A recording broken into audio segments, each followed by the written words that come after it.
What do you reckon in the morning, just after sunup, we get on that outside edge and troll some of those big split-tail mullet? Between that outside bombing and the main reef, that certainly looks a good area. First ribbon just up here. I think we'll do some good in that little area, that's for sure. Very large drop-off at either end of that, the channel. Drops away to about 700 fathoms, mate. Something like that. 700 fathoms. How many feet's that? A lot of feet. A lot of feet. It's a long way down. Bloke's looking at about 5,000 feet downwards. If you get grabbed by a great big dogtooth tuna, that's the way they go. Straight down. I haven't got enough line. You're going to get all your string wet no matter what, eh? Dawn is a great time to go trolling, almost anywhere in the world. Today, the jigging could wait while we tested our theories about the edge of the big drop-off with natural trolling baits like whole split-tail mullet. Oh, yes, sir. Beauty, mate. Woo! Hook into him wrong. Yep. No, he seemed to hit hard, Ron. Go slowly forward, Gaz, please. Very quick tail on it. You can see him head shaking us up there. That's it, Gaz. Just keep going slowly along. Lost all pressure. You still there, I think? Yeah, stay with him, Ron. Keep winding. He's gone. He's gone. You're Damn. Oh, look at that. Some big mean munchie, mate. There she goes. Propeller on one end, something to eat with on the other. That's all they've got. Well, our theories were checking out okay, but the score was not in our favour. Reef carnivores 1, Ronnie Poole 0. At least in this country, he didn't have to wait long for a second shot. Gary, would you? Go with the sea all the time. Put the right hand down, wouldn't go straight. Now, they've got the leader. When you see what he is, Cal, Yeah. if we don't need him to eat, just sticks a gap in his jawbone. It's a Barracuda. Oh, good fish. Pacific Barracuda. Don't prang him in the head. Put it underneath his jawbone. He's got a mate below him, too. Like the boat, eh? There he is. He's come back out. He's coming. You've got him now. Okay, they're right. They're okay. Just go back on the motor, mate. Just stand up 50. He's got his mate behind him. His mate behind him. Yeah, he's got a mate there with him. Yeah. One'll do at a time, thanks. Try and get that in under there without hurting him. Gotcha. One Barracuda. He's not a baby, Malcolm. No. Pliers, look at him. Okay. Got some teeth, haven't they? 2 rows of them, mate. Put him back. Yes, mate. Righto. Put him back where he belongs.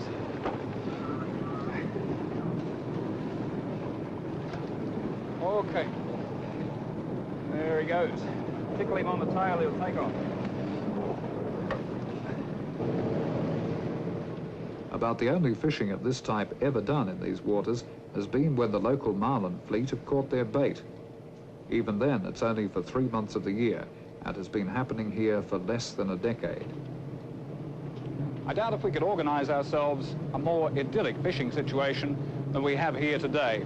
Literally just around the corner from where we do our jigging, we have these cliffs of coral, the very edge of the northern Ribbon Reefs.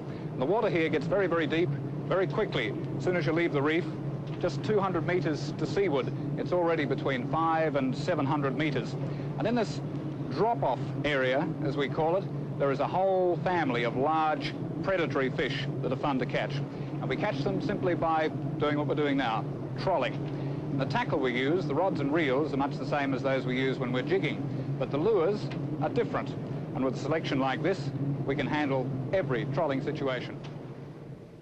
Everything, in fact, from high-speed minnows to deep divers, big and attractive for hopefully big fish. Free on, eh?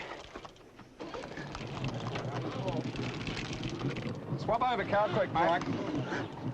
Go on, you're right. Go, guys! Bit of forward! Go! Bit of forward. Bit of forward! Forward!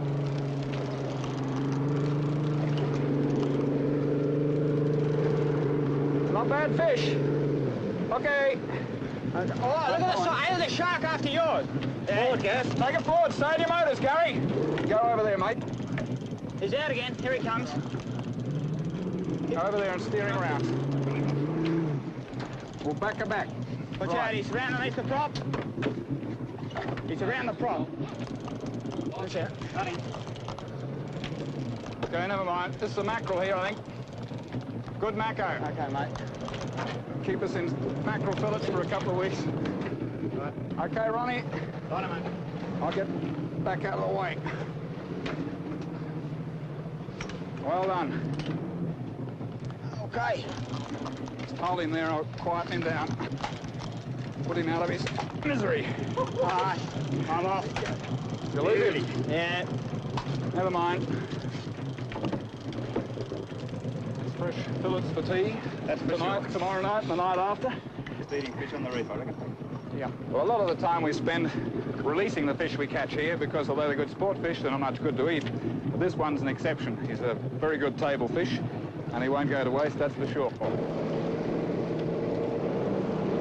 Okay, Gaz, I reckon there's a patch of fish there. We'll have to get that triple hook up like that, so we just do another circle, mate. We might be lucky enough to do it again.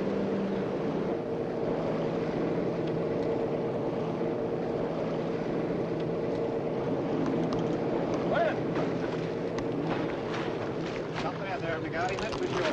Something's trying to eat him, whatever it is. Very upset. I think you got a little cooter and there's a big one trying to eat him. Holy, look at the size of the back of that thing. He's giving it a miss. Just bring him in there and hold him, mate. I'll try and drop this on the Noah. That was a big barracuda. It was a big one. Bigger one than had it going. It was a shark, I think, was eating it. Oh, that's all right, eh? Look at the scales along that side where he hooked into him.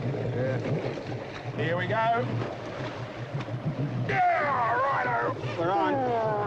We're on. We're on. Woo! I didn't think he'd go too far away.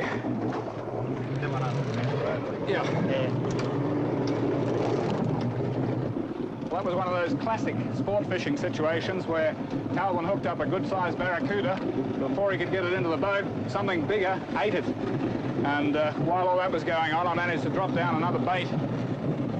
And it wasn't long before whatever ate his cuda came back and grabbed my bait. And that's what we're locked into now.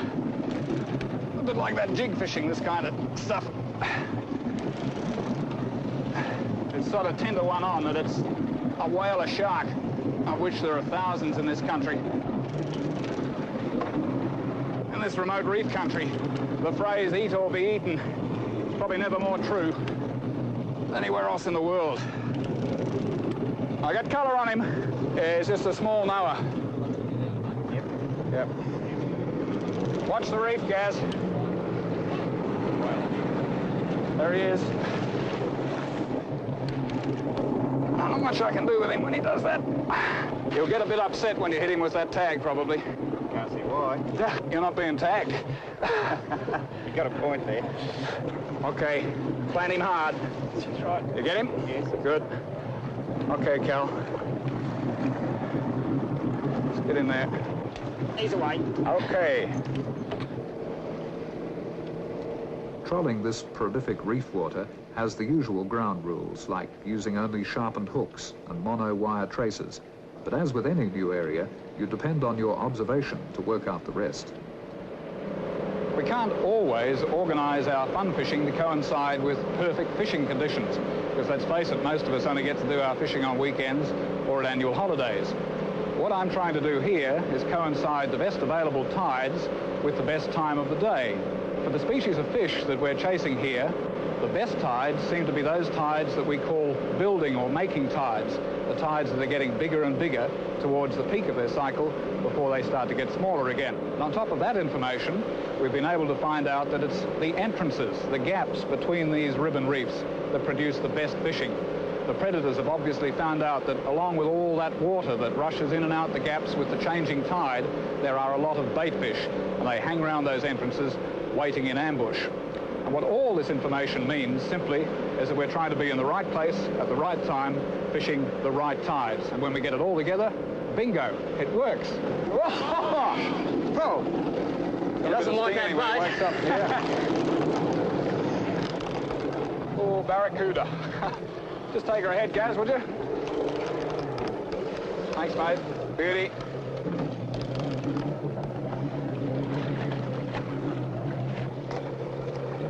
Got it? Yep. Good one.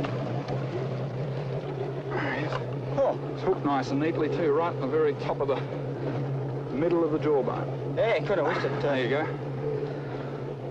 Decent, I still got my lure back in one piece. That was very fortunate. Yeah, with his teeth it is. Anyway, he's in pretty good shape.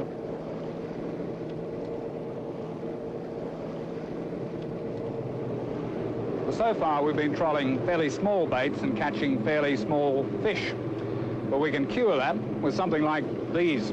These are scad baits which are normally trolled for marlin, but because we're trolling right along the edge of these ribbon reefs, sort of right into the 30 fathom country and then out over the 100 fathom line again, we've put a tail hook in them to cater for the things with teeth like the wahoos and dogtooth and mackerel and barracuda, big trevally, things that hang around the very edge of the drop-off.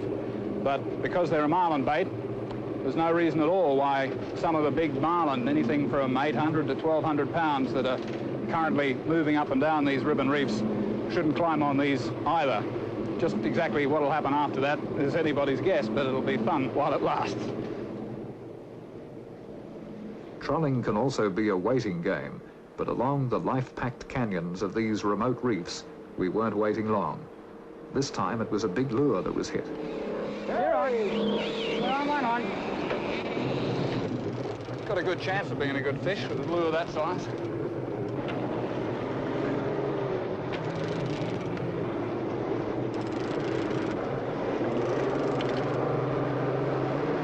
Dogtooth.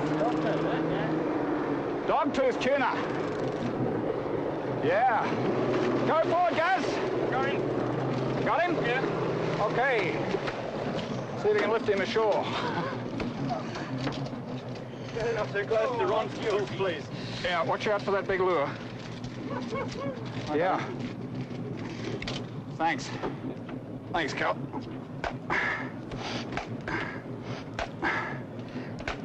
That ought to keep him quiet enough. That's a small version of one of the fish that's been chewing us up out here quite a bit. They grow to a couple of 100 pounds, and they're known as dogtooth tuna. They're about the only tuna I know of that has big carnivore teeth. And I think this is one of the blokes that's been responsible for chopping right through some of our wire traces and smashing us up. In some parts of the world, tuna are very good food fish, and they attract very high prices. But this is one of the tuna with a whiter flesh than most of them, and he's not bad to eat either.